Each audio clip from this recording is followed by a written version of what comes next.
The warmth between Mei and Yulong was not something that arrived suddenly. It grew quietly, settling into their days like morning light slipping through an open window. It was felt in small moments, in pauses between words, in the calm that followed whenever they stood side by side. That afternoon, the sky was pale and gentle, carrying the promise of rain. Mei sat near the window, watching people move along the street below. Her thoughts drifted, heavy but calm, as if she were standing at the edge of something new. Yulong sat across the room, reading in silence, yet somehow aware of every shift in her mood. He looked up and met her gaze. There was no question in his eyes, no urgency, only warmth. It was the kind that made Mei feel understood without having to explain herself. She smiled faintly, surprised by how easily her worries softened under his attention.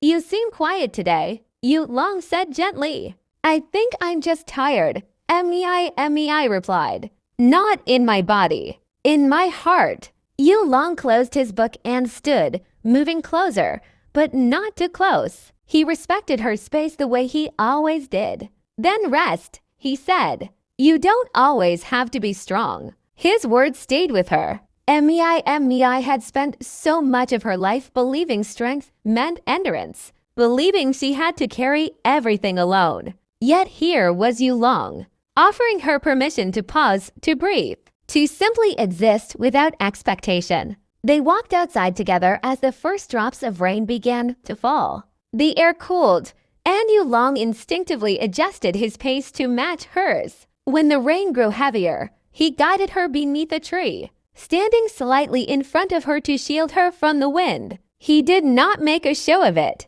He simply stood there, steady and quiet. Mei noticed how natural it felt. She noticed how safe she was. "Why are you always like this?" she asked softly. "Like what?" Yulong replied. "Always paying attention, always protecting without making it obvious." Yulong thought for a moment. "Because care doesn't need to be loud," he said. "It just needs to be sincere." The rain softened into a whisper. Mei stepped closer, not because she needed protection now, but because she wanted to share the warmth that lived between them. She realized that what connected them was not grand emotion, but consistency. The way Yulong showed up every day, the way he listened, the way he stayed. As they walked home, their shoulders brushed lightly. No one spoke, yet everything felt said. Mei felt lighter, as though she had placed part of her burden into the space between them and found it held gently there. That night, as the world quieted, Mei understood something she had never fully realized before. The warmth between them was not something she needed to chase. It was already there, steady and patient, waiting for her to trust it. And Yulong, walking beside her under the dim streetlights, felt the same. He did not need to promise forever or define what they were becoming. The warmth between them was enough for now. It was real, it was safe, and it was quiet.